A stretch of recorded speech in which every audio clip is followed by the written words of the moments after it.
ശബരിമല യുവതീ പ്രവേശത്തിനെതിരായ എല്ലാ ഹർജികളും ഇന്ന് സുപ്രീം കോടതി പരിഗണിക്കും. 56 പുനർപരിശോധനാ ഹർജികൾ, 4 റിട്ട് ഹർജികൾ അടക്കം 65 ഹർജികളാണ് സുപ്രീം കോടതിക്ക് മുന്നിലെത്തുന്നത്. ചീഫ് ജസ്റ്റിസ് അധ്യക്ഷനായ ഭരണഘടനാ ബെഞ്ചാണ് ഹർജികളിൽ തുടർവാദം വേണമോ എന്ന കാര്യത്തിൽ തീരുമാനമെടുക്കുക. അതേസമയം കോടതിയലക്ഷ്യ ഹർജികൾ ഇന്ന് ലിസ്റ്റ് ചെയ്തിട്ടില്ല. മുതിർന്ന അഭിഭാഷകർ ഹർജിക്കായി ഹാജരാകും. സ്ത്രീ പ്രവേശന വിധിക്കെതിരായ ഹർജികളിൽ കോടതി എന്തു തീരുമാനമെടുക്കുമെന്ന് ഇന്നറിയാം. ഹർജികളിലെല്ലാം വാദം കേൾക്കണമോ അതോ തള്ളിക്കളയണമോ എന്നാണ് ഭരണഘടനാ ബെഞ്ച് തീരുമാനമെടുക്കുക. സെപ്റ്റംബർ 28-നാണ് ശബരിമലയിൽ പ്രായഭേദമന്യേ സ്ത്രീകൾക്ക് പ്രവേശനം അനുവദിച്ച് സുപ്രീം കോടതി വിധി പുറപ്പെടുവിച്ചത്. ഇതിനെതിരെ വന്ന 56 പുനഃപരിശോധനാ ഹർജികൾ, 4 റിട്ട് ഹർജികൾ, 2 പ്രത്യേക അനുമതി ഹർജികൾ, 2 ട്രാൻസ്ഫർ അപേക്ഷകൾ എന്നിവയാണ് ഇന്ന് പരിഗണിക്കാനായി ഭരണഘടനാ ബെഞ്ചിന് മുമ്പിലെത്തുന്നത്. NSS മുഖ്യതന്ത്രി തുടങ്ങിയവരാണ് പുനഃപരിശോധനാ ഹർജികൾ നൽകിയിരിക്കുന്നതിൽ പ്രമുഖർ. ഇവർക്കായി മുതിർന്ന അഭിഭാഷകരായ വി ഗിരി, മുൻ അറ്റോർണി ജനറൽ മോഹൻ പരാശരൻ, ആര്യാമ്മ സുന്ദരൻ, മനു അഭിഷേക് സിംഗ്വി എന്നിവരും വാദങ്ങളുമായി എത്തും. കേരള ഹൈക്കോടതിയിൽ ശബരിമല സംബന്ധിച്ച് നടക്കുന്ന കേസുകൾ സുപ്രീം കോടതിയിലേക്ക് മാറ്റണമെന്നാവശ്യപ്പെട്ട് സംസ്ഥാന സർക്കാർ 2 ട്രാൻസ്ഫർ അപേക്ഷകൾ നൽകിയിട്ടുണ്ട്. ഇതുകൂടാതെ സാവകാശം തേടി ദേവസ്വം ബോർഡ് നൽകിയ ഹർജികളിലും സുപ്രീം കോടതി തീരുമാനമെടുക്കും. മുൻ ചീഫ് ജസ്റ്റിസ് ദീപക് മിശ്രയുടെ നേതൃത്വത്തിലുള്ള ബെഞ്ചാണ് ശബരിമലയിൽ സ്ത്രീ പ്രവേശനം അനുവദിച്ച് വിധി പറഞ്ഞത്. ജസ്റ്റിസ് ഇന്ദു മൽഹോത്ര വിയോജനക്കുറിപ്പ് എഴുതുകയും ചെയ്തു. പുതിയ ബെഞ്ചിൽ വിരമിച്ച ദീപക് മിശ്രയ്ക്ക് പകരം നിലവിലെ ജസ്റ്റിസ് രഞ്ജൻ ഗൊഗോയാണ് ഉൾപ്പെട്ടിരിക്കുന്നത്. രാവിലെ 10:30-ന് വാദത്തിലേക്ക് കോടതി കടക്കും. 3 വഴികൾ കോടതിക്ക് മുമ്പിലുണ്ടെന്ന് നിയമവിദഗ്ധർ ചൂണ്ടിക്കാട്ടുന്നു. 1. എല്ലാ ഹർജികളും കാര്യമാത്ര പ്രസക്തമല്ലെന്ന് കണ്ടെത്തിയാൽ തള്ളിക്കളയാം. 2. സ്റ്റേ നൽകിയ ശേഷം വിശദമായ വാദത്തിലേക്ക് കടക്കാം. 3. 7-അംഗ ബെഞ്ച് രൂപീകരിച്ച് വിധി പരിശോധിക്കാൻ തീരുമാനിക്കാം. Santhosh സർലിംഗ്, news bureau, Delhi. ശരത്ത് ചേരുന്നുണ്ട് ഇപ്പോൾ ദില്ലിയിൽ നിന്ന്. ശരത്ത്, ഈ വിഒയുടെ ഏറ്റവും അവസാനം സൂചിപ്പിച്ചതുപോലെ 3 വഴികളാണ് നിയമവിദഗ്ധർ ചൂണ്ടിക്കാണിക്കുന്നത്. സുപ്രീം കോടതിയിൽ നിന്നുള്ള സമയാസമയമുള്ള നമുക്ക് അതിന്റെ അപ്ഡേഷനുമായാണ് ശരത്ത് ചേരുന്നത്. എന്തൊക്കെയാണ് ഇപ്പോൾ നമുക്ക് ലഭിക്കുന്ന ഏറ്റവും പുതിയ വിശദാംശങ്ങൾ?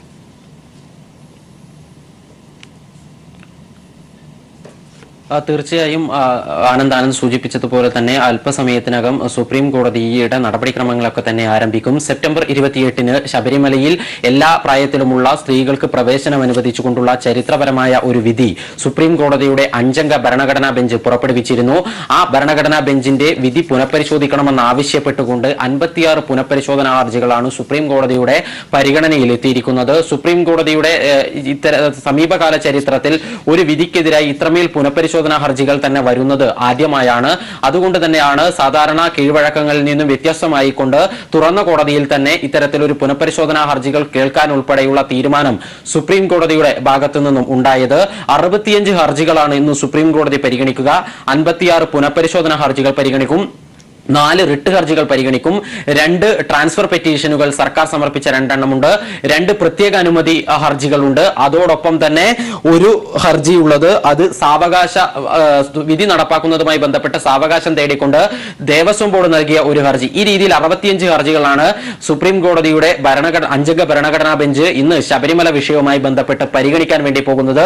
അതേസമയം തന്നെ സ്ത്രീ പ്രവേശനം നടന്നതിന്റെ ഭാഗമായി ശുദ്ധിക്രിയ നടത്തിയ തന്ത്രിയുടെ നടപടി തെറ്റാണ്, കോടതി അലക്ഷ്യമാണെന്ന് ചൂണ്ടിക്കാണിച്ചിട്ടുള്ള ഹർജികൾ നേരത്തെ സമർപ്പിക്കപ്പെട്ടിട്ടുണ്ടായിരുന്നു. ആ ഹർജികൾ സുപ്രീം കോടതി ഇന്ന് പരിഗണിക്കുകയില്ല.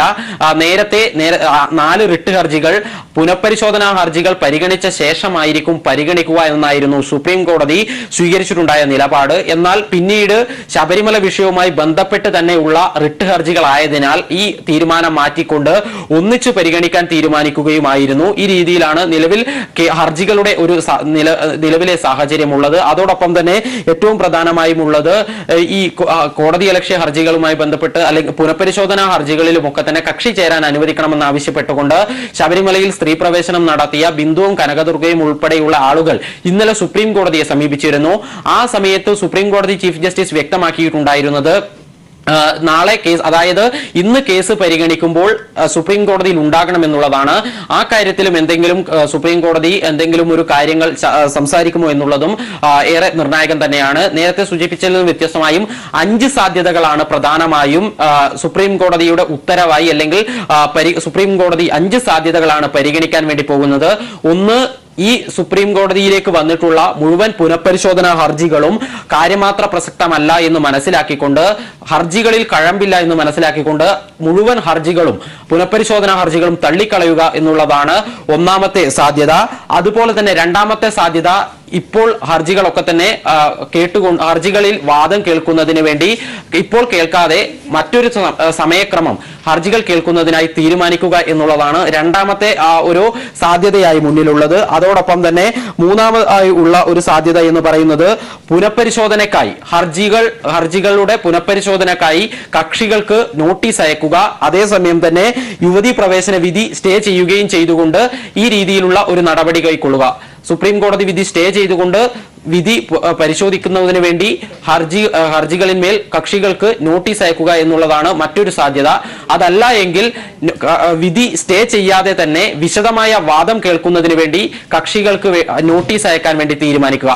ഇത് നാലാമത്തേത്. അഞ്ചാമത്തേതായി വിശാലമായ ഭരണഘടനാ ബെഞ്ചിലേക്ക് ഹർജി വിടണമോ എന്ന് തീരുമാനിക്കാം. ഈ രീതിയിലുള്ള 5 സാധ്യതകളാണ് ഏതായാലും സുപ്രീം കോടതിയുടെ മുന്നിലുള്ളത്.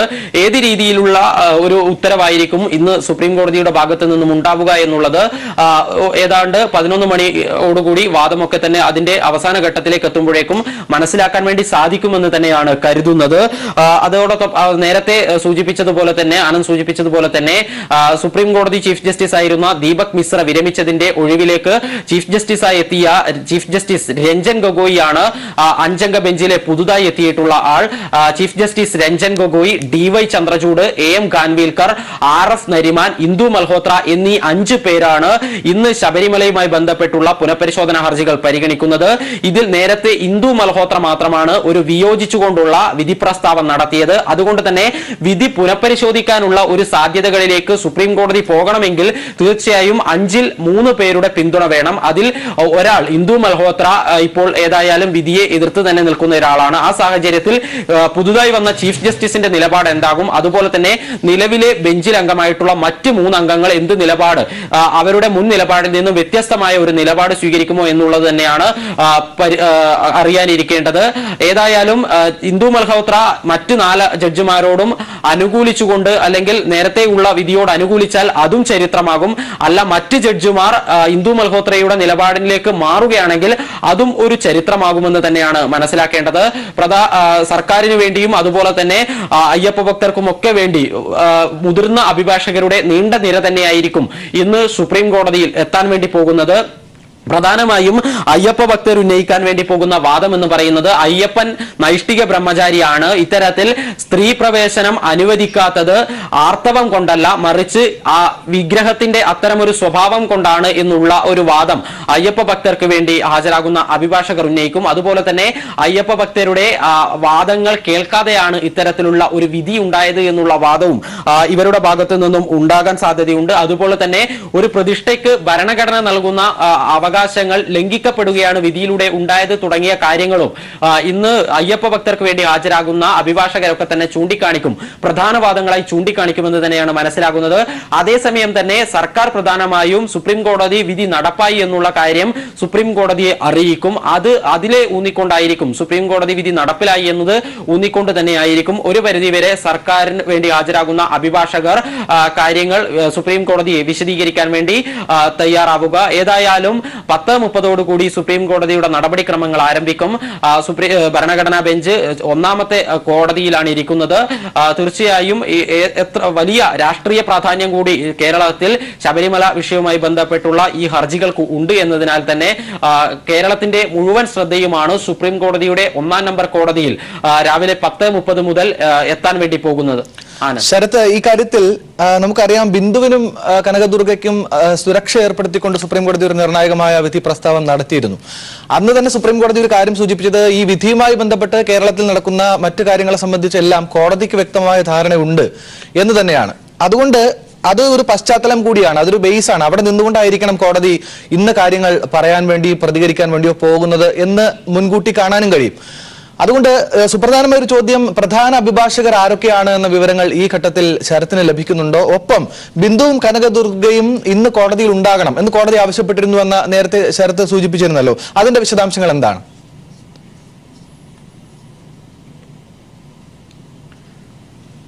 ആനന്ദ്, തീർച്ചയായും നമ്മൾ നേരത്തെ അവസാനിപ്പിച്ചതുപോലെ തന്നെ കേരളത്തിൽ രാഷ്ട്രീയ പ്രാധാന്യം ഏറെ ഉണ്ടായ ഒരു വിഷയം കൂടിയാണ് ശബരിമല വിഷയം.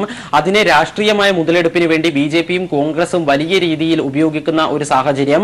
അതിന്റെ ഭാഗമായി ബി.ജെ.പി ഹർത്താലുകൾ നടത്തി വലിയ ക്രമസമാധാന പ്രശ്നങ്ങൾ ബോധപൂർവം സംസ്ഥാനത്ത് ഉണ്ടാക്കാനുള്ള ശ്രമങ്ങളൊക്കെ തന്നെ നടത്തിയിരുന്നു. അതിന്റെയൊക്കെ തന്നെ ഭാഗമായി ഉണ്ടായ വിഷയങ്ങൾ സുപ്രീം കോടതിയുടെ ശ്രദ്ധയിൽ നേരത്തെ സൂചിപ്പിച്ചതുപോലെ ഈ ബിന്ദുവും കനകദുർഗയും സംരക്ഷണം ആവശ്യപ്പെട്ടുകൊണ്ട് സുപ്രീം കോടതിയെ സമീപിച്ച ഘട്ടത്തിൽ സുപ്രീം കോടതിയെ ബോധ്യപ്പെടുത്തിയിരുന്നു. ആ സമയത്തും സുപ്രീം കോടതി പറഞ്ഞത് ശബരിമല വിഷയവുമായി ബന്ധപ്പെട്ട് കേരളത്തിൽ നടക്കുന്ന കാര്യങ്ങൾ അറിയാമെന്നുള്ളതായിരുന്നു. അത് ഏത് രീതിയിലാണ് മനസ്സിലാക്കിയത് കോടതി എന്നത് വാദത്തിന്റെ സമയത്ത് അല്ലെങ്കിൽ തുടർവാദങ്ങളുടെ ഒക്കെ തന്നെ സമയത്ത് മാത്രമേ കൃത്യമായും മനസ്സിലാക്കാൻ പറ്റുകയുള്ളൂ. ഏതായാലും പൊതുസമൂഹമാകെ തന്നെ ഈ ക്രമസമാധാന പ്രശ്നങ്ങൾ സൃഷ്ടിച്ചത് ഭക്തർ എന്ന പേരിൽ അഴിഞ്ഞാടിയ ആളുകളാണ് എന്നുള്ള യാഥാർത്ഥ്യം തിരിച്ചറിഞ്ഞിട്ടുണ്ട്. ആ യാഥാർത്ഥ്യം കോടതിയിലേക്ക് എത്തിക്കാൻ വേണ്ടി ആകുമെന്ന് തന്നെയാണ് മറ്റ് അഭിഭാഷകരുടെയും പ്രതീക്ഷ. ബിന്ദുവും കനകദുർഗയും ഉൾപ്പെടെയുള്ള ആളുകൾ കോടതിയിൽ എത്താനല്ല, മറിച്ച് അവരെ പ്രതിനിധീകരിക്കുന്ന അഭിഭാഷകനായ PV ദിനേശിനോട് ഇന്ന് കോടതിയിൽ ഉണ്ടാകണമെന്നുള്ളതാണ് പറഞ്ഞിട്ടുള്ളത്. അത് എന്തിനു വേണ്ടി എന്നുള്ളതും നേരത്തെ സൂചിപ്പിച്ചതുപോലെ കോടതി നടപടിക്രമങ്ങൾ ആരംഭിക്കുമ്പോൾ മാത്രമേ മനസ്സിലാകൂ. നേരത്തെ പ്രമുഖ അഭിഭാഷകരൊക്കെ തന്നെയാണ് ഇന്ന് സുപ്രീം കോടതിയിൽ ശബരിമല വിഷയവുമായി ബന്ധപ്പെട്ട് വാദപ്രതിവാദങ്ങൾക്കായി അണിനിരക്കാൻ വേണ്ടി പോകുന്നത്. K. പരാശരൻ, അതുപോലെ മോഹൻ പരാശരൻ, V. ഗിരി, ശ്യാം ധവാൻ, രാജീവ് ധവാൻ, ജയ്ദീപ് ഗുപ്ത, വിജയ് ഹൻസാരിയ, അഭിഷേക് സിംഗ്വി തുടങ്ങിയ അഭിഭാഷകരൊക്കെ തന്നെ അയ്യപ്പ ഭക്തർക്ക് വേണ്ടിയും സർക്കാരിന് വേണ്ടിയും ഒക്കെ തന്നെ ഹാജരാകും. അവരൊക്കെ തന്നെ അവരുടെ വാദങ്ങൾ കൃത്യമായും കോടതിയെ ബോധിപ്പിക്കാനുള്ള ഒരു നീക്കത്തിൽ കൂടിയാണ്. ഏതായാലും 10:30 ഒരു 1.5 മണിക്കൂറിന് അപ്പുറത്ത് ശബരിമല വിഷയവുമായി ബന്ധപ്പെട്ടുള്ള സുപ്രീം കോടതിയുടെ നിർണായകമായ നിരീക്ഷണങ്ങൾ വരും.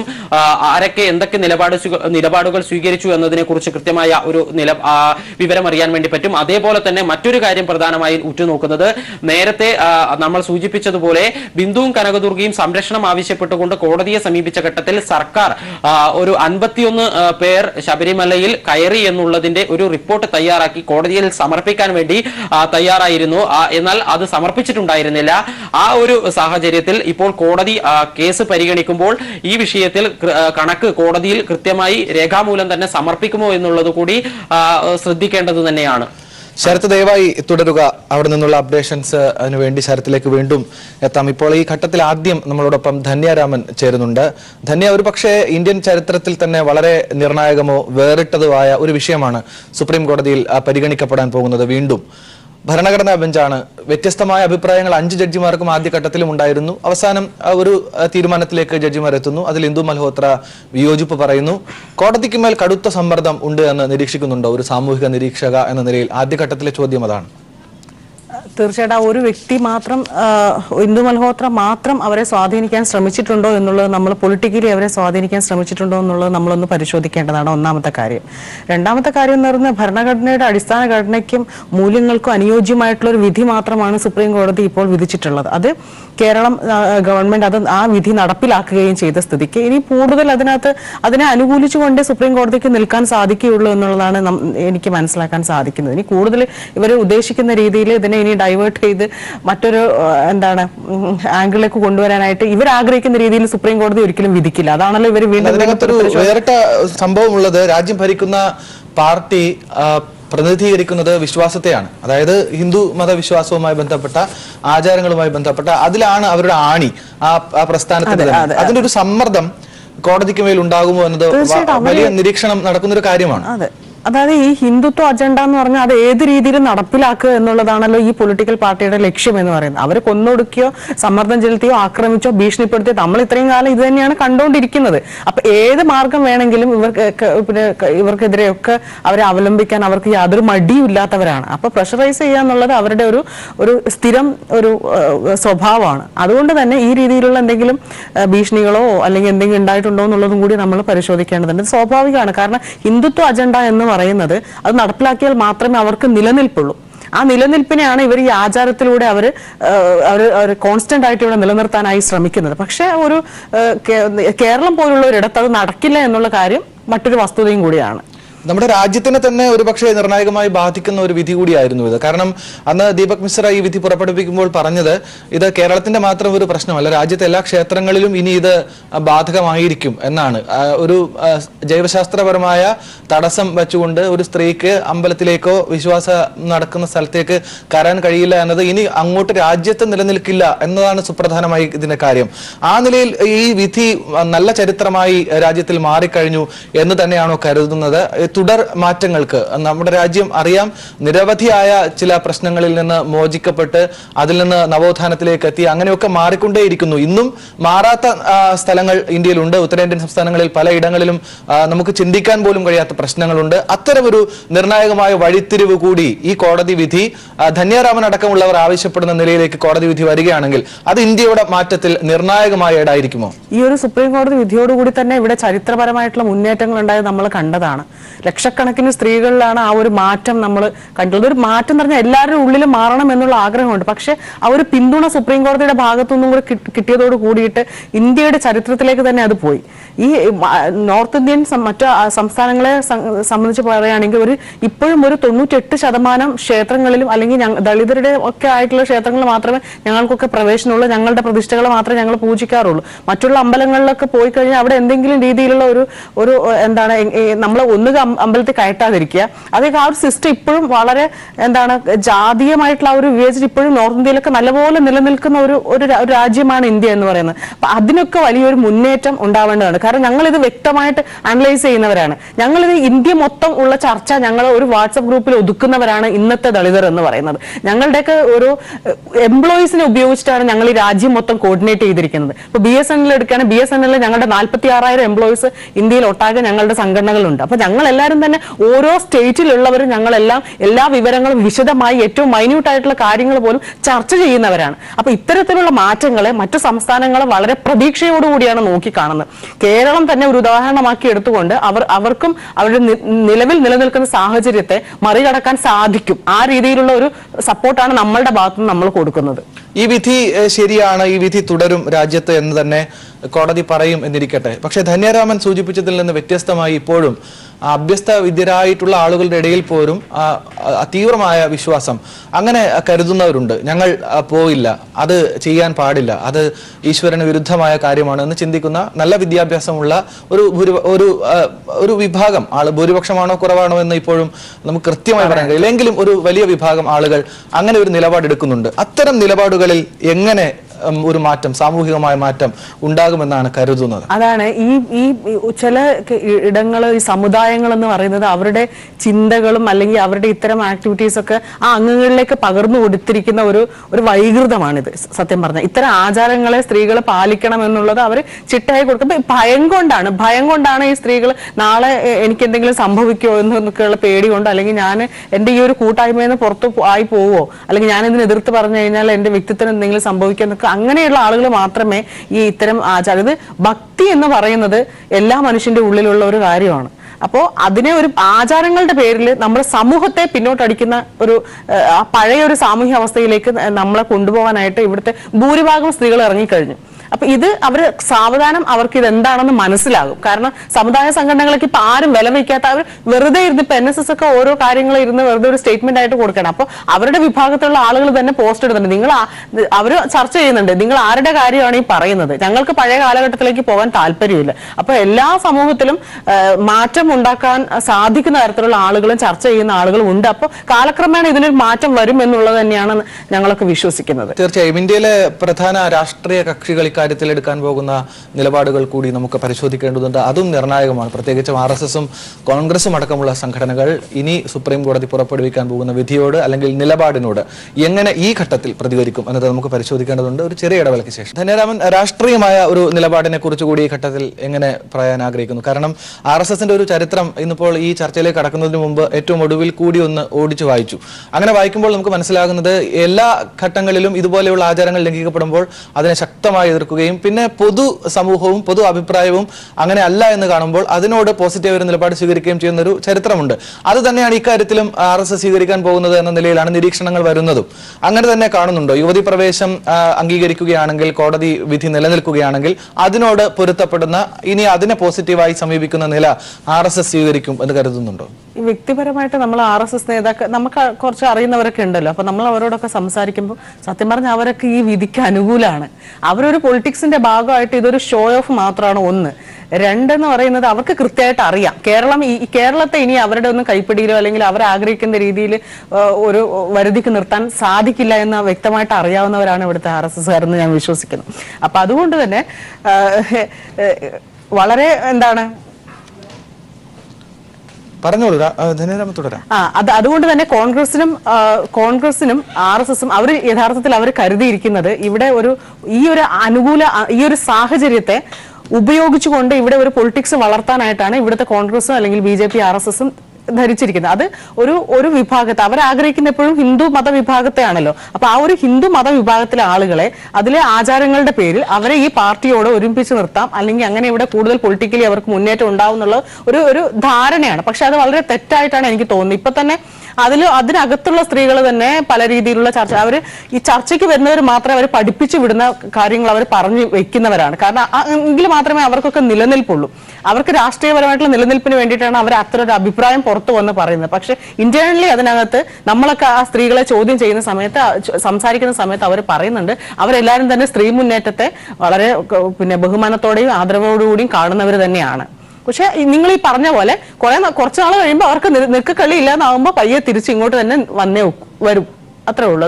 ഈ ചർച്ചയുടെ നിർണായകമായ ഒരു ഘട്ടത്തിൽ രാഹുൽ ഈശ്വർ കൂടി നമ്മളോടൊപ്പം ചേരുന്നുണ്ട് അതിഥിയായി.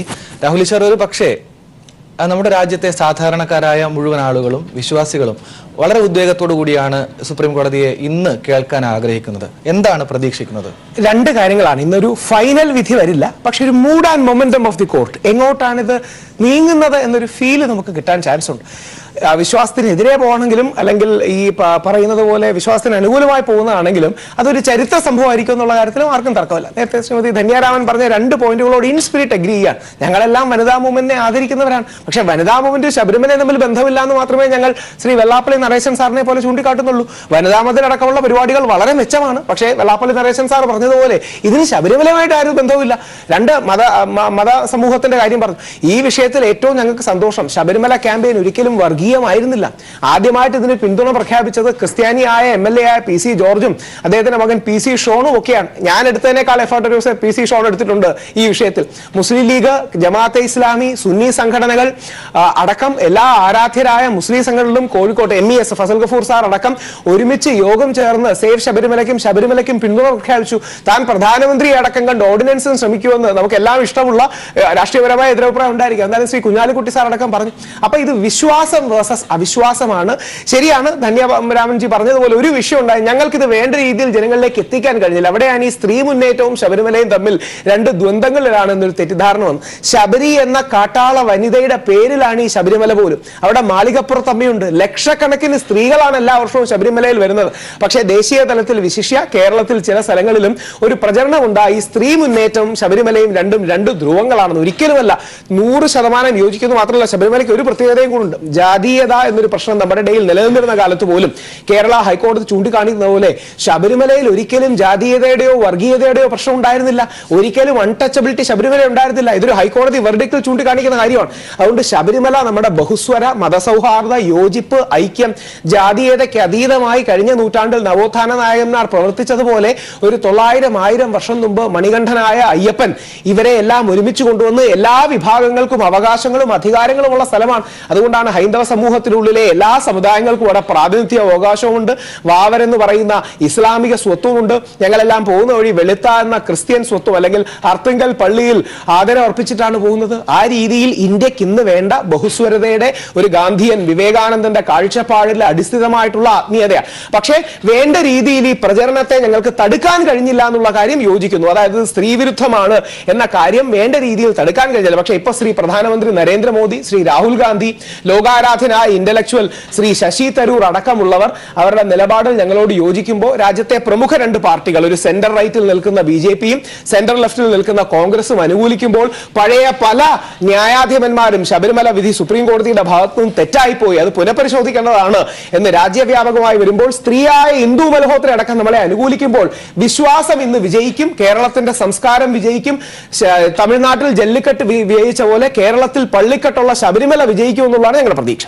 അതായത് രാഹുൽ ഈശ്വർ, നിങ്ങളിപ്പോൾ സൂചിപ്പിച്ചതുപോലെ ഈ വലിയൊരു തീർത്ഥാടന കേന്ദ്രം എന്നതിനും അപ്പുറത്തേക്ക് ശബരിമലയെ വ്യക്തിപരമായി പേഴ്സണലായി പഠിക്കാൻ കിട്ടിയ ഒരു അവസരം കൂടിയായിരുന്നു ഈ ഒരു കാലയളവ്. ശബരിമലയുടെ രാഹുൽ ഈശ്വർ ഇപ്പോൾ സൂചിപ്പിച്ച കുറെ അധികം പ്രത്യേകതകൾ, അതിന്റെ ചരിത്രം, മലയോര വിഭാഗം അടക്കമുള്ള അതിന്റെ കാര്യങ്ങളൊക്കെയും ശബരിമല കേരളത്തിലെ ഒരു നിർണായക തീർത്ഥാടന കേന്ദ്രം എന്നതിനും അപ്പുറത്തേക്ക് അതിന്റെ ചരിത്രത്തിലേക്ക് ഇറങ്ങിപ്പോകാൻ പരിശോധിക്കാനൊക്കെ കഴിഞ്ഞു. ഇപ്പോൾ പക്ഷേ പ്രസക്തമായി നിൽക്കുന്നത് രാഹുൽ ഈശ്വർ, എനിക്ക് ഞാൻ മനസ്സിലാക്കിയെടുത്തോളം ഒരു സംഘപരിവാർ പശ്ചാത്തലത്തിൽ നിന്നുകൊണ്ടല്ല ഈ വിധിക്കെതിരെ സംസാരിച്ചത്, അല്ലെങ്കിൽ അവരോടൊപ്പം ചേർന്നിരുന്നുമില്ല, ഒരു സമരങ്ങളിലും അങ്ങനെ കണ്ടില്ല എന്നാണ് ഞാൻ ഇപ്പോഴും. എനിക്ക് സംഘപരിവാറിനെ വലിയ ഇഷ്ടമാണ്, പക്ഷേ ഞാൻ സംഘപരിവാറിന്റെ ഭാഗമല്ല. സംഘപരിവാറിനെ എനിക്ക് വലിയ ഇഷ്ടമാണ്, ആദരവാണ്. അവരുടെ നല്ലൊരു ശതമാനം നിലപാടുകൾ ഹൈന്ദവ സമൂഹത്തിന് വേണ്ടിയുള്ളതാണ്. പക്ഷേ അയ്യപ്പ സംഗമത്തിലടക്കം തെറ്റായി പറയുന്നത് പോലെ നൌഷാദ് അഹമ്മദ് ഖാൻ എന്ന ശബരിമലക്കെതിരെ ആക്സിഡന്റലായി പെറ്റീഷൻ കൊടുത്ത ഒരു വ്യക്തി അല്ല നമ്മുടെ ശത്രു.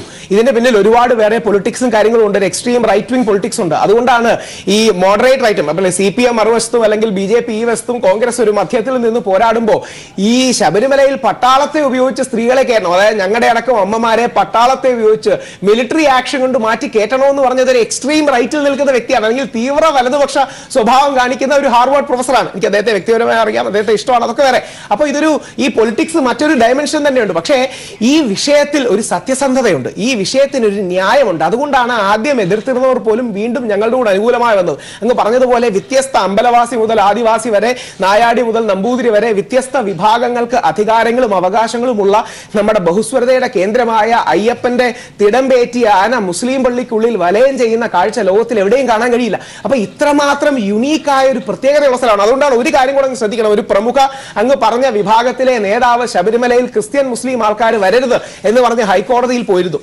അതിനെതിരെ ആദ്യമായി ഹർജി കൊടുത്ത ഞാനാണ്. ഞാൻ കക്ഷി ചേർന്നതിനെ ശക്തമായി എതിർക്കുക.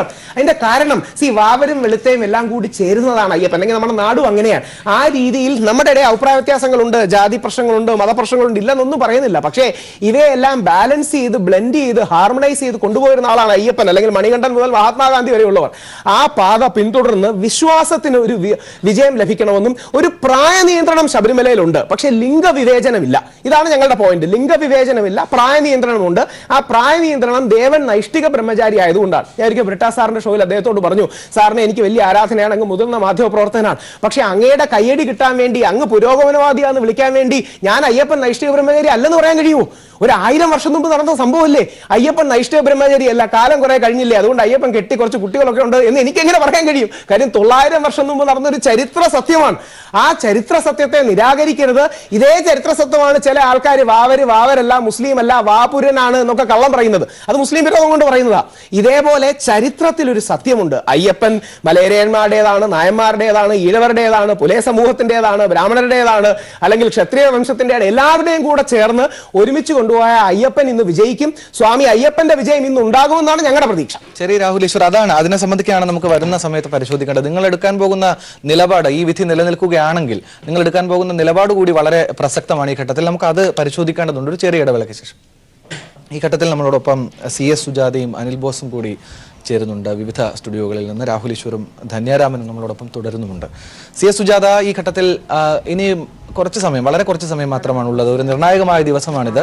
കോടതിക്ക് മേൽ ഏതെങ്കിലും നിലയിലുള്ള സമ്മർദ്ദങ്ങൾ ഉള്ളതായ ഒരു നിരീക്ഷണം ഉണ്ടോ നിങ്ങളുടെ ഭാഗത്തു നിന്ന്?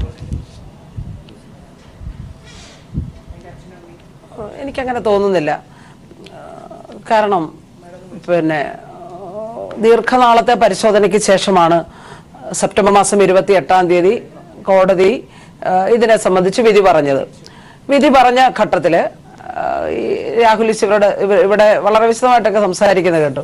BJP സ്വാഗതം ചെയ്തു, RSS സ്വാഗതം ചെയ്തു, എല്ലാവരും ഈ വിധി കോൺഗ്രസ് സ്വാഗതം ചെയ്തു. ഈ വിധിയെ സ്വാഗതം ചെയ്തതിന് ശേഷമാണ് ഇത് ശ്രീധരൻപിള്ള അദ്ദേഹത്തിന്റെ ഒരു പ്രസംഗത്തിൽ സൂചിപ്പിച്ച പോലെ വീണ് കിട്ടിയ ഒരു അവസരമായി ഉപയോഗിക്കാൻ കഴിയുന്നു. കാരണം കുറച്ച് സഹോദരിമാര് നാമജപ ഘോഷയാത്രയുമായി ഇറങ്ങിയപ്പോൾ ഇതാണ് പറ്റിയ സന്ദർഭം എന്ന് കണ്ട് കലാപവും പ്രശ്നവും എല്ലാം സൃഷ്ടിക്കാൻ അവർ ആസൂത്രിതമായിട്ടുള്ള ശ്രമങ്ങൾ നടത്തി.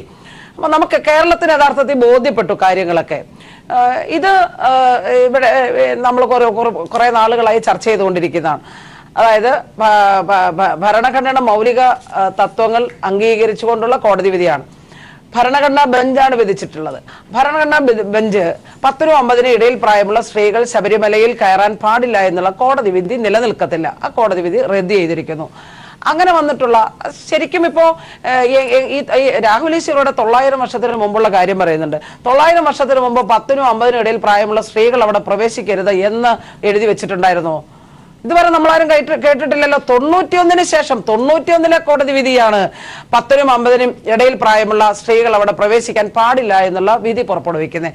ആ വിധിയെ ചോദ്യം ചെയ്തുകൊണ്ടാണ് 2006 യങ് ലോയേഴ്സ് അസോസിയേഷൻ സുപ്രീം കോടതിയെ സമീപിക്കുന്നത്. ആ അസോസിയേഷനിലെ പ്രമുഖരായിട്ടുള്ള 2 വനിതകൾ RSSുമായി അടുത്ത ബന്ധമുള്ളവരാണ്. ഭക്തി പ്രസീദ സേത്തിയും പ്രേരണകുമാരിയും ഒക്കെ. ഈ പെറ്റീഷൻ ചെന്നതിന് ശേഷം ആണ് നീണ്ട 12 വർഷം എല്ലാ വിഭാഗങ്ങളെയും റെപ്രസെന്റ് ചെയ്തുകൊണ്ട് അഭിഭാഷകർ വളരെ സമർത്ഥമായി കോടതിയിൽ വാദിക്കുകയുണ്ടായി. ആ വാദങ്ങളെല്ലാം കണ്ടിട്ടാണല്ലോ കോടതി ഇങ്ങനൊരു വിധി പുറപ്പെടുവിക്കുന്നത്. അതായത് ഭരണഘടനാപരമായി ഇത് നിലനിൽക്കില്ല. സ്ത്രീ പുരുഷ തുല്യത അംഗീകരിക്കുന്ന ഒരു രാജ്യത്ത് ഇത്തരം ഒരു വിധി നിലനിൽക്കുന്നില്ല എന്നുള്ള ഏറ്റവും പ്രധാനപ്പെട്ട ഈ രാജ്യത്തെ സ്ത്രീകളെ സംബന്ധിച്ച് വളരെ അനുകൂലമായിട്ടുള്ള ഒരു വിധിയാണ് പുറപ്പെടുവിച്ചിട്ടുള്ളത്. ആ വിധിയെ തുടർന്ന് നാട്ടിലെല്ലാം പ്രശ്നങ്ങൾ ഉണ്ടാക്കാൻ സൃഷ്ടിച്ചത് ആരാണെന്നും ഈ കേരള സമൂഹത്തിന് ബോധ്യം വന്നിട്ടുണ്ട്. അതുകൊണ്ട് തന്നെ എനിക്ക് ഇതിനെ സംബന്ധിച്ച് യാതൊരു ആശങ്കയുമില്ല. ഇവിടെ ബഹുമാനപ്പെട്ട ഗവൺമെന്റ് എടുത്ത ഒരു നിലപാടുണ്ട്. അതായത് 91 ഈ വിധി വന്നപ്പോൾ അന്ന് കേരളത്തിൽ അധികാരത്തിലിരുന്നത് ഇടതുപക്ഷ ഗവൺമെന്റാണ്. ആ ഗവൺമെന്റ് ആ വിധി നടപ്പിലാക്കി. കാരണം ഗവൺമെന്റിന് നിലപാടുണ്ട്. സ്ത്രീ പുരുഷ തുല്യത അംഗീകരിക്കുന്ന ഒരു ഗവൺമെന്റാണ്. പക്ഷെ കോടതി ഒരു വിധി പുറപ്പെടുവിക്കുമ്പോൾ ആ വിധി അംഗീകരിക്കുവാൻ ഭരണകൂടം ബാധ്യസ്ഥമാണ്. അതിനുശേഷമാണ് ഈ ഹർജി പോകുന്നതും അന്നത്തെ ഗവൺമെന്റിനോട് നിലപാട് ചോദിച്ചു. 2006 ഗവൺമെന്റിനോട് നിലപാട് സ്വീകരിച്ചപ്പോൾ ഗവൺമെന്റ് പറഞ്ഞു സ്ത്രീ പുരുഷ തുല്യത അംഗീകരിക്കുന്ന ഒരു ഗവൺമെന്റാണ് ഈ ഗവൺമെന്റ്. ആ അഫിഡവിറ്റ് നോക്കിയാൽ വളരെ വിശദമായി നമുക്ക് കാര്യങ്ങൾ ബോധ്യപ്പെടും. നമ്മളതെല്ലാം ചർച്ച ചെയ്തിട്ടുള്ള കാര്യമാണ്. ആ അഫിഡവിറ്റിലാണ് പറയുന്നത്. പക്ഷേ കുറച്ച് നാളായിട്ട് 91 മുതൽ സ്ത്രീകൾ അവിടെ പ്രവേശിക്കുന്നില്ല. ഇതുമായി ബന്ധപ്പെട്ട് ഹിന്ദുയിസത്തിൽ അഗാധമായ പാണ്ഡിത്യമുള്ള ആളുകളെ ഉൾപ്പെടുത്തി ഒരു കമ്മീഷനെ വെച്ചിട്ട് വേണം കോടതി വിധി പുറപ്പെടുവിക്കുന്നതിലേക്ക് പോകേണ്ടത്. പക്ഷെ കോടതി ഇതെല്ലാം നിരീക്ഷിച്ചിട്ട് തന്നെയാണല്ലോ അതിനുശേഷം കോടതി ഇപ്പോ വിധി പുറപ്പെടുവിക്കുന്നത്.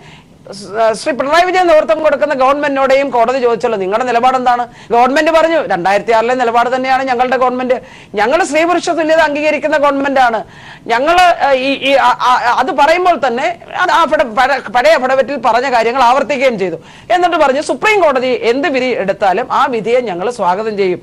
സുപ്രീം കോടതി എടുത്ത വിധിയാണ് നിലനിൽക്കുന്ന 91 മുതൽ 10നും 50നും ഇടയിൽ പ്രായമുള്ള സ്ത്രീകൾ ശബരിമലയിൽ കയറാൻ പാടില്ല എന്നുള്ള ആ വിധി റദ്ദ് ചെയ്തിരിക്കുന്നു. ആ വിധി അംഗീകരിക്കാൻ ഈ ഗവൺമെന്റ് ബാധ്യസ്ഥമാണ്.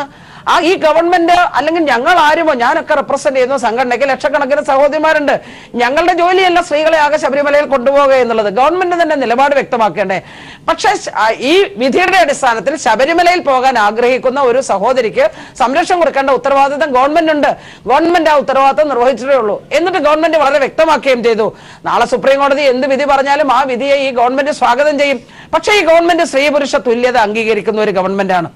ഇവിടെ നമ്മൾ കാണേണ്ടത് വളരെ മനോഹരമായിട്ടാണ് രാഹുൽ ഈശ്വർ പറയേണ്ടതെല്ലാം പൊതിഞ്ഞ് ഇവിടെ പറയുകയുണ്ടായി. ശബരിമലയെ സംബന്ധിച്ച് ശബരിമല ഒരു മതനിരപേക്ഷ കേന്ദ്രമാണ്. അയ്യപ്പൻ ശ്രീവിരോധിയല്ല. അയ്യപ്പന്റെ തൊട്ട് അടുത്താണ് മാളിപ്പുറത്തമ്മ ഇരിക്കുന്നത്. ശബരിമലയിൽ എല്ലാവർക്കും പോകാം. ശ്രീ മാവൂർസ്വാമിയെ സംബന്ധിച്ച് പറഞ്ഞു, വെളുത്തച്ഛനെ സംബന്ധിച്ച് പറഞ്ഞു.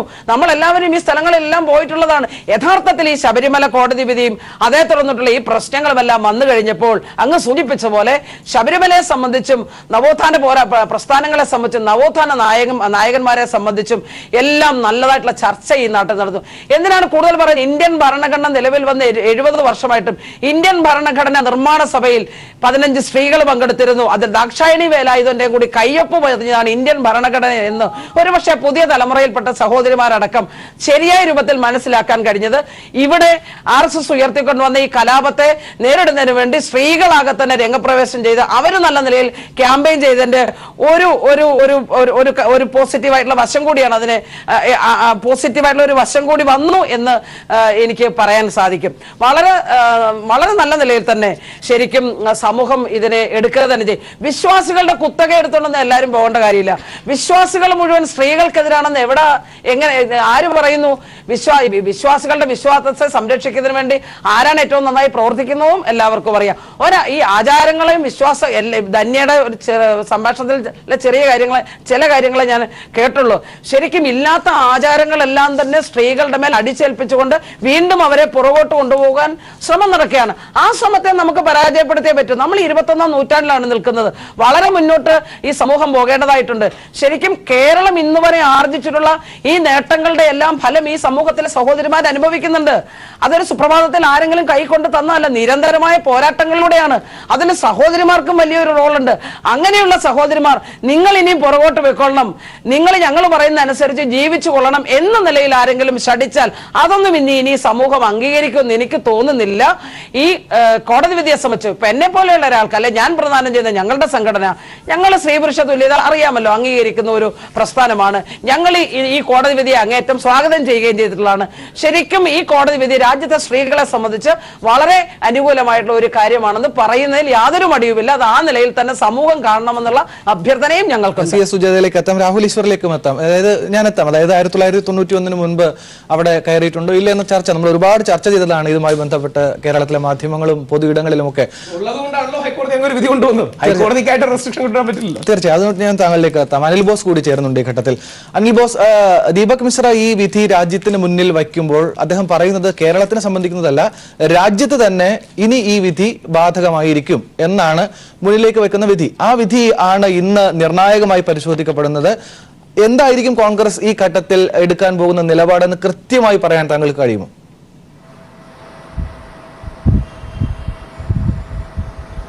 അല്ല, സുപ്രീം കോടതിയുടെ ഭരണഘടനാ ബെഞ്ചിന്റെ വിധിയുടെ റിവ്യൂവും വിവിധ റിട്ട് ഹർജികളും ട്രാൻസ്ഫർ ഹർജികളും അടക്കമുള്ള നിരവധി കാര്യങ്ങൾ പരിശോധിക്കാൻ പോകുന്ന ഈ നിമിഷത്തിൽ അതിനുശേഷം എന്ത് നിലപാടാണ് സ്വീകരിക്കേണ്ടതെന്ന് ആമുഖമായി എനിക്ക് പറയാൻ കഴിയില്ല.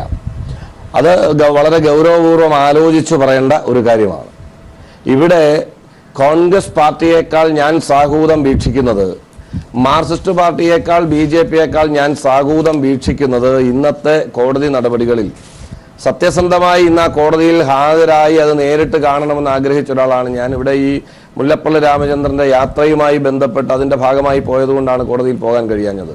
പക്ഷെ ഞാൻ വളരെ സാഹൂതം കാത്തിരിക്കുന്നത് ഇന്ദു മൽഹോത്ര എന്ന ഈ ഭരണഘടനാ ബെഞ്ചിന്റെ വിധിക്കെതിരായ അഭിപ്രായം എഴുതിയ ജഡ്ജിയുടെ നിലപാടുകളും അതിനോടനുബന്ധിച്ചുള്ള ചലനങ്ങളുമാണ് ഇന്ന് കാണാൻ ഞാൻ ആഗ്രഹിക്കുന്നത്. കേരളത്തിലെ വിശ്വാസ സമൂഹവും കേരളത്തിലെ UDFും കേരളത്തിൽ സമാധാനം ആഗ്രഹിക്കുന്ന ആളുകളുമൊക്കെ ഇന്ദു മൽഹോത്രയുടെ വിയോജിപ്പോടുകൂടിയുള്ള വിധിയെ സ്ഥിരീകരിച്ച് കിട്ടണമെന്ന് ആഗ്രഹിക്കുന്നവരാണ്. അപ്പോൾ ആ ആഗ്രഹമാണ് ഒരു വിശ്വാസി എന്നുള്ള നിലയിൽ എനിക്കുമുള്ളത്. ഇവിടെ സ്ത്രീ പുരുഷ തുല്യതയും ഇതും രണ്ടും രണ്ടാണ്. നമ്മൾ പലവട്ടം ചർച്ച ചെയ്തു. ഞാൻ ഏറ്റവും കൂടുതൽ വ്യക്തിപരമായി ഇഷ്ടപ്പെടുന്ന CS സുജാതയാവട്ടെ, ധന്യാരാമനാകട്ടെ, അവരോടൊക്കെ എനിക്ക് പറയാനുള്ളത്, ഞങ്ങളാരും സ്ത്രീകളുടെ ഉന്നമനത്തിനോ സ്ത്രീകളുടെ മുന്നേറ്റത്തിനോ ഒന്നും എതിര് നിൽക്കുന്നവരല്ല. ഞങ്ങൾ സ്ത്രീകളെ ബഹുമാനിക്കുന്നവരാണ്. ഞങ്ങൾക്കും അമ്മയും ഭാര്യയും സഹോദരിയും പ്രത്യേകിച്ച് എനിക്കും മകളും ഒക്കെ ഉള്ളയാളാണ്. അപ്പൊ സ്വാഭാവികമായും സ്ത്രീകളെ ആദരിക്കുന്നയാളാണ്, ബഹുമാനിക്കുന്നയാളാണ്. അവർക്ക് മുന്നോട്ട് വരുന്നതിന് യാതൊരു തടസ്സവും നിൽക്കുന്ന ആളുകളല്ല ഞങ്ങളൊന്നും. ഏതെങ്കിലും ഒരു വിഷയത്തിൽ അഭിപ്രായം പറയുമ്പോൾ അത്തരം രീതിയിൽ നിങ്ങൾ ദയവായി വ്യാഖ്യാനിക്കാൻ ശ്രമിക്കരുത്. അല്ല, അനിൽ ബോസ് അക്കാര്യത്തിൽ ഒന്ന് ഇടപെടുകയാണ്. ഇതിൽ ഒരു ചെറിയ പ്രശ്നമുള്ളത് വിശ്വാസത്തിന്റെ ഒരു ഭാഗമാണ്, വിശ്വാസത്തിന്റെ കാര്യം തന്നെയാണ്. ആ കാര്യത്തിൽ തർക്കമൊന്നുമില്ല. ഇടതുപക്ഷം ആവർത്തിക്കുന്നത് അവരുടെ നിലപാടാണ്. പക്ഷെ ഒരു ചോദ്യം വളരെ പ്രസക്തമായി ഇവരുന്നയിക്കുന്നത്, ഒരു യുവതി അയ്യപ്പനെ കാണണം എന്ന് ആത്മാർത്ഥമായി ആഗ്രഹിക്കുകയും വിശ്വസിക്കുകയും ചെയ്യുകയാണെങ്കിൽ അവരെ തടയാൻ ആർക്കാണ് കഴിയുക? അതിന്റെ കാരണങ്ങൾ എങ്ങനെയാണ് ഇപ്പോഴും പറയാൻ വേണ്ടി തയ്യാറാകുന്നത് അനിൽ ബോസ്? ആർക്കാണ് അവരെ തടയാനുള്ള അധികാരം? അയ്യപ്പന്റെ ഒരു ക്ഷേത്രമല്ല ഈ കേരള സംസ്ഥാനത്തുള്ളത്. അതായത് അയ്യപ്പന്റെ ഒരു ക്ഷേത്രമല്ല ഈ കേരള സംസ്ഥാനത്തുള്ളത്, ഇന്ത്യയിലുള്ളത്, ലോകത്തുള്ളത്. മറ്റൊന്ന്, ക്ഷേത്രങ്ങൾ നിരവധിയുണ്ട്. ഭദ്രകാളി ക്ഷേത്രങ്ങൾ, അതുപോലെ തന്നെ ശ്രീവിദ്യാ ക്ഷേത്രങ്ങൾ, ദുർഗാ ക്ഷേത്രങ്ങൾ, ശിവക്ഷേത്രങ്ങൾ, അതിലൊക്കെ തന്നെ വ്യത്യസ്തമായ പ്രതിഷ്ഠകളും മൂലമന്ത്രങ്ങളുടെയും അടിസ്ഥാനത്തിലുള്ള പൂജാവിധികളാണ് നടക്കുന്നത്. ചില ക്ഷേത്രങ്ങളിൽ പുരുഷന്മാർക്ക് കയറാൻ പാടില്ലാത്ത ക്ഷേത്രമുണ്ടല്ലോ. ഈ കേരളത്തിൽ തന്നെ പുരുഷന്മാർക്ക് കയറാൻ പാടില്ലാത്ത ക്ഷേത്രങ്ങളുണ്ട്. അപ്പം ക്ഷേത്രങ്ങൾ, അവിടുത്തെ വിശ്വാസങ്ങൾ, അവിടുത്തെ മൂലമന്ത്രവും പ്രതിഷ്ഠയുമായി ബന്ധപ്പെട്ടുള്ള ആചാരങ്ങളുടെ അടിസ്ഥാനത്തിൽ ഉള്ളതാണ്. അയ്യപ്പനെ പൂജിക്കരുതെന്ന് ആര് പറഞ്ഞു? അയ്യപ്പനെ പൂജിക്കുന്നുണ്ടല്ലോ. അയ്യപ്പ ക്ഷേത്രങ്ങളിൽ സ്ത്രീകൾ പോകുന്നുണ്ടല്ലോ. സ്ത്രീകളൊക്കെ തന്നെ പോകുന്നുണ്ട്. ഇവിടെയുള്ള ഏക നിയന്ത്രണം എന്ന് പറയുന്നത് 10 വയസ്സിനും 50 വയസ്സിനുമുള്ള സ്ത്രീകൾ പോകുന്നില്ല എന്ന ഒരു സ്ഥിതി അവിടെ നിലനിൽക്കുന്നു. അത് ആണിപ്പോൾ നമ്മളിവിടെ ഇപ്പോൾ വളരെ വൈകാരികമായി മാറിയിട്ടുള്ള ഒരു ചർച്ചയ്ക്ക് ആധാരമായിട്ടുള്ളൊരു വിഷയം. അപ്പം അതും പിന്നെ അയ്യപ്പ വിശ്വാസവും തമ്മിൽ കൂട്ടിക്കുഴയ്ക്കേണ്ടതില്ല. കാരണം സ്ത്രീകൾക്ക് അയ്യപ്പനെ പൂജിക്കാനും ആരാധിക്കാനും ഉള്ള ആ ആചാരാനുഷ്ഠാനങ്ങൾ നിലനിൽക്കുന്ന ആയിരക്കണക്കിന് ക്ഷേത്രങ്ങളുണ്ട് ഈ രാജ്യത്ത്. ഇവിടെ നിലനിൽക്കുന്ന ഒരു വ്യത്യസ്തത പല ക്ഷേത്രങ്ങളിലെയും പോലെയാണ്. എല്ലാ ക്ഷേത്രങ്ങളിലും നമ്മൾ പോകുമ്പോൾ, ഇപ്പം ഞാൻ വിവിധ ക്ഷേത്രങ്ങളിൽ പോകുന്നയാളാണ്. ചില ക്ഷേത്രങ്ങളിൽ നമുക്ക് 3 വലത്തിടാം, ചില ക്ഷേത്രങ്ങളിൽ 1 വലത്ത് ഇടാൻ കഴിയൂ. ഇപ്പൊ ഭഗവാന് നിവേദ്യം കൊടുക്കുന്ന സമയത്ത് ഭക്തജനങ്ങളോട് ക്ഷേത്രത്തിന് പുറത്തിറങ്ങി നിൽക്കാൻ പറയും. ഞാൻ പറയുക, എനിക്കിവിടെ സഞ്ചാര സ്വാതന്ത്ര്യമുണ്ട്, എനിക്ക് മൗലിക സ്വാതന്ത്ര്യമുണ്ട്, അത് ഭഗവാൻ കഴിച്ചോളും, ഭഗവാൻ കഴിക്കുന്നതിന് ഞാൻ ഇവിടെ നിൽക്കുന്നതിന് തടസ്സമല്ല എന്ന് ഒരു ഭക്തൻ എന്നുള്ള നിലയിൽ അമ്പലത്തിനകത്ത് തന്നെ ഞാൻ നിൽക്കും ഭഗവാന് നിവേദ്യം കൊടുക്കുമ്പോൾ എന്ന് ഞാൻ പറയാറില്ല. അങ്ങനെ ആരും പറയുമെന്ന് ഞാൻ കരുതുന്നില്ല. ഇങ്ങനെയുള്ള ചെറിയ ചെറിയ വളരെ മൂല്യവത്തായിട്ടുള്ള കാര്യങ്ങൾ, ചെറിയ കാര്യങ്ങൾ എന്ന് പറയുന്നത് നമ്മൾ ശ്രദ്ധയിൽപ്പെടാത്ത ചെറിയ കാര്യങ്ങൾ, എന്നാൽ അതൊക്കെ വലിയ കാര്യങ്ങളാണ് ഒരു ക്ഷേത്രാചാരത്തെ സംബന്ധിച്ചിടത്തോളം. അത്തരം കാര്യങ്ങളിൽ നമ്മൾ കടന്നു കയറി അതെല്ലാം നമ്മുടെ മൗലികാവകാശമാണ്, ഭഗവാന് നിവേദ്യം കൊടുക്കുമ്പോൾ നട തുറന്നു വെച്ചിരിക്കണം, എനിക്കൂടെ കാണണം അദ്ദേഹം കഴിക്കുന്നത് എന്താണ് എന്ന നിലയിലേക്ക് ചിന്താധാര മാറുന്നത് ശരിയല്ല. കാരണം ലോകത്ത് പല രാജ്യങ്ങളും എടുത്തു കഴിഞ്ഞാൽ ഞാൻ സഞ്ചാരം എന്ന് പറയുന്ന ചാനൽ ഭരണഘടനയെ കുറിച്ചാണ് ചർച്ച ചെയ്യുന്നത്, ആചാരത്തെ കുറിച്ചല്ല. ചേട്ടൻ ഇത്തിരി ഒന്ന് ഈ ആചാരത്തെ ചർച്ച ചെയ്യുന്നത് നിർത്താവോ? ഞങ്ങൾ ഈ രീതിയിലൊന്ന് കേൾക്കാൻ താല്പര്യമില്ല. അതുകൊണ്ടാണ് ഈ ആചാരം എന്ന് പറഞ്ഞ് നമ്മൾ സമൂഹത്തെ പിന്നോട്ടടിക്കുന്ന ആ ഒരു അത് തന്നെയാണ് നിങ്ങൾ വീണ്ടും വീണ്ടും സംസാരിച്ചുകൊണ്ടിരിക്കുന്നത്. നിങ്ങൾ ഈ സമൂഹത്തോട് നിങ്ങൾക്ക് അമ്മയുണ്ട്, പെങ്ങളുണ്ട്, മകളുണ്ട് പറയുകയും ചെയ്യുന്നു. അതേസമയം നിങ്ങൾ ആചാരത്തെ തന്നെ പൊക്കി പിടിക്കുകയും ചെയ്തു. ഇത് ഈ സമൂഹത്തിന് കേൾക്കാൻ താല്പര്യമില്ല എന്നുള്ളതാണ്. നിങ്ങളുടെ പൊളിറ്റിക്കൽ നിങ്ങൾക്കുള്ള പൊളിറ്റിക്കൽ ലക്ഷ്യങ്ങൾ നടപ്പിലാക്കാനുള്ള ഞങ്ങൾക്കൊക്കെ വളരെ ഇറിറ്റേറ്റഡ് ആണ്. കാരണം നിങ്ങൾ ഈ ആചാരം ഭക്തി എന്നൊക്കെ പറയുമ്പോഴേ ഞങ്ങൾ ഇതുവരെ അങ്ങോട്ടൊന്നും എത്തിയിട്ടില്ല. ഞങ്ങൾ ഇപ്പോഴും നിയമവ്യവസ്ഥയോടുകൂടി അമ്പലത്തിന്റെ ഇപ്പോഴും കേരളത്തിലെ 80% അമ്പലങ്ങളിലും ഞങ്ങളെ കയറ്റാത്ത അമ്പലങ്ങളുണ്ട്. അറിയാമോ? കാസർഗോഡൊക്കെ പോയി കഴിഞ്ഞാൽ അത്രയും പച്ചയ്ക്ക് ഞങ്ങൾക്ക് വിവേചനം കാണിക്കുന്ന അമ്പലങ്ങളുണ്ട്. ഞങ്ങൾ ആ മതിൽക്കെട്ടിന് വെളിയിൽ നിർത്തുന്ന അമ്പലങ്ങളുണ്ട്. നിങ്ങളൊക്കെ ഇവിടെ എത്ര വർഷം ഭരിച്ചു? നിങ്ങൾ എന്താണ് ചെയ്തത് ഇതിനു വേണ്ടിയിട്ട്? ചെയ്തില്ലല്ലോ. നിങ്ങൾ നിങ്ങളുടെ ഉള്ളിലുള്ള ഭക്തിയും ആചാരവും വളർത്താനുള്ള കാര്യം മാത്രമാണ് സംസാരിക്കുന്നത്. പ്രത്യേകിച്ച് ഞങ്ങളെ പോലുള്ളവരുടെ മുമ്പിൽ ഇരിക്കുമ്പോൾ നിങ്ങൾ ഈ ഭക്തി ആചാരം ഇങ്ങനെ പൊക്കി പിടിക്കരുത്. കാരണം അത് കേൾക്കാനുള്ള ത്രാണിയില്ല. ഞങ്ങൾ ഇന്ത്യൻ ഭരണഘടനയിൽ വിശ്വസിക്കുന്നവരാണ്. നിങ്ങൾ അത് സംസാരിക്കും. ആ ഭരണഘടനയുടെ പരീക്ഷയിലാണ് നിങ്ങളും നിങ്ങളുടെ കുടുംബവും നിങ്ങളുടെ മകളും ഒക്കെ ജീവിക്കുന്നതെന്നുള്ള ആ ഒരു കാര്യങ്ങൾ ആദ്യം മനസ്സിലാക്കുക. രാഹുൽ ഈശ്വർ പറയൂ. അനിൽ ബോസിലേക്ക് എത്താം. ശ്രീ അനിൽ ബോസ് പറയുന്നത് ഒരു വിശ്വാസി എന്ന രീതിയിൽ വളരെ ശ്രീ അനിൽ ബോസ് പറയുന്ന കാര്യങ്ങൾ വിശ്വാസി എന്ന രീതിയിൽ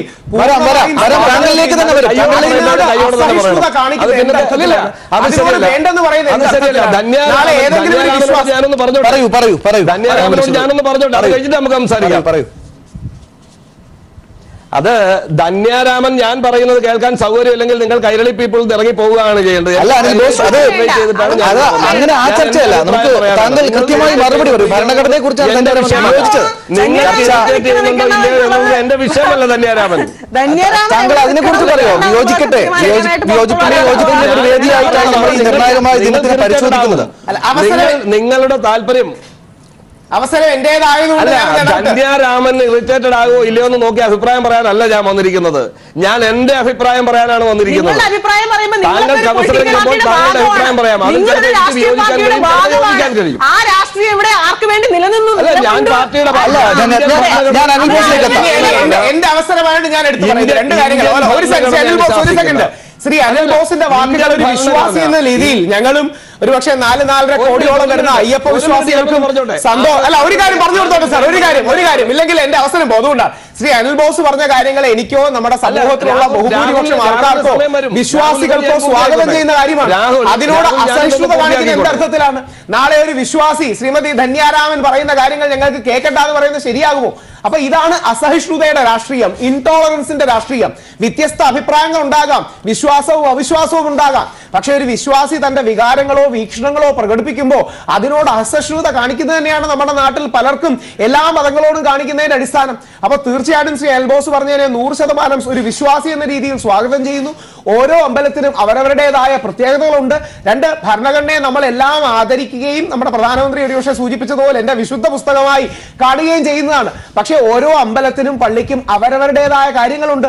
ആ ചരിത്രത്തിൽ ചില തെറ്റുകൾ നമുക്ക് ഉണ്ടായിട്ടുണ്ടെങ്കിൽ അത് പരിഹരിക്കാം, അത് പരിശോധിക്കാം, അത് ശരിയാക്കാം. പക്ഷെ അതിനർത്ഥം ഇന്ന് നിൽക്കുന്ന വിശ്വാസങ്ങളും കാര്യങ്ങളും വേണ്ടാന്നാണോ? രണ്ട്, 1991 കേരള ഹൈക്കോടതി കൊണ്ടുവന്നതാണോ ഇത്? ഏകദേശം ബ്രിട്ടീഷുകാർ 1812 ward and Conner report volume 2 page number 136 ഇവിടെ യുവതികൾ പ്രവേശിക്കാറില്ല, ഇവരുടെ ദേവൻ നൈഷ്ഠിക ബ്രഹ്മചാരിയാണ് എന്ന് ഇവരുടെ വിശ്വാസം നൂറ്റാണ്ടുകളില്ല. അയ്യോ, 50-നും ഇടയിൽ പ്രായമുള്ള സ്ത്രീകൾ കയറുന്ന ഒരു റിപ്പോർട്ടിലും ഇല്ല. മാഡം ഒരു സെക്കൻഡ്, ഇതിനെ ഞാൻ നേരത്തെ പരസ്യമായി വെല്ലുവിളിക്കുന്നു. കേരള ഗവൺമെന്റ് പുനഃപ്രസിദ്ധീകരിച്ച Ward and Conner report, 2 British ലെഫ്റ്റനന്റ്സിന്റെ റിപ്പോർട്ടാണ്. വോളിയം 2 പേജ് നമ്പർ 136 4-ാം പാരാഗ്രാഫ് മുതൽ 8-ാം പാരാഗ്രാഫ് വരെ ബ്രിട്ടീഷ് ലെഫ്റ്റനന്റ് ആയിരുന്ന വാർഡും കോർണറും ശബരിമല വരുന്നു. അവരൊരു ജനുവരി 12-നാണ് എത്തുന്നത്. 15,000-ഓളം ആൾക്കാർ ശബരിമലയിൽ ഉണ്ടെന്ന് രേഖപ്പെടുത്തുന്നു. അതായത് കാറും ട്രെയിനും ഇല്ലാത്ത കാലത്ത് ഇന്ത്യയുടെ ഏറ്റവും അന്തർഭാഗങ്ങളിൽ നിന്ന് 15,000-ഓളം ആൾക്കാർ ശബരിമലയിലുണ്ട്. പക്ഷെ ഇവിടുത്തെ ഒരു പ്രത്യേകത, അവർ ഒരുതരം വിമർശന ബുദ്ധിയോടെയാണ് പറയുന്നത്. പ്രായമായ സ്ത്രീകളെ ഞങ്ങൾ കാണുന്നുണ്ട്, കൊച്ചു പെൺകുട്ടികളെ കാണുന്നുണ്ട്, പക്ഷെ ഇടയ്ക്കുള്ള പ്രായത്തിലുള്ള യുവതികളില്ല.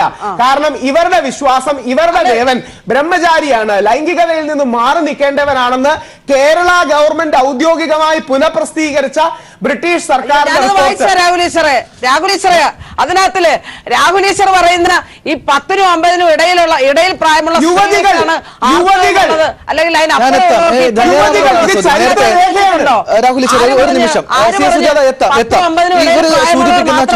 പ്രധാന പ്രശ്നം ഒരു യഥാർത്ഥ വിശ്വാസിക്ക് എങ്ങനെ ശബരിമലയിൽ പോകാൻ കഴിയും എന്നൊരു പ്രസക്തമായ ആ ചോദ്യമാണ് ഉയർത്തിക്കൊണ്ടേയിരിക്കുന്നത്. അതിനോടാണ് നിങ്ങൾ പ്രതികരിക്കേണ്ടത്. ഒരു യഥാർത്ഥ വിശ്വാസി എന്ന നിലയിൽ ശബരിമലയിൽ പോകണമെന്നും അവിടെയുള്ള അയ്യപ്പനെ പ്രതിഷ്ഠ അത് കണ്ട് തൊഴണമെന്നും ആത്മാർത്ഥമായി ആഗ്രഹിക്കുന്ന വിശ്വാസികൾ ധന്യാരാമനോട് പ്രതികരിച്ചവർ ആരെങ്കിലും ഉണ്ടോ? അതാണ് ആ ചോദ്യമാണ് ഇവിടെ പ്രസക്തം. അതാണ് ഇപ്പൊ സത്യം പറഞ്ഞാൽ ഇവർക്കൊന്നും എത്ര പേര് പോയി അവിടെ കയറി എന്നുള്ള കാര്യമൊന്നും ഇവർക്ക് അറിയില്ല. ഇഷ്ടംപോലെ പെണ്ണുങ്ങൾ അവിടെ പോയിട്ടുണ്ട്. പക്ഷെ അവരൊക്കെ അവരുടെ RSSനെ പേടിച്ചിട്ട്, RSSനെയും NSSനെയും പേടിച്ചിട്ട്, ഇവരാണല്ലോ ഇപ്പം കല്ലും കുറുവടിയും കത്തിയുമായിട്ട് നിൽക്കുന്നത്. അപ്പൊ ഇവരെ പേടിച്ചിട്ടാണ് ഇവരുടെ അഡ്രസ് വിവരങ്ങൾ പുറത്തുവിടാത്തത്. ഇഷ്ടംപോലെ യുവതികൾ അവിടെ കയറി തൊഴുന്നുണ്ട്.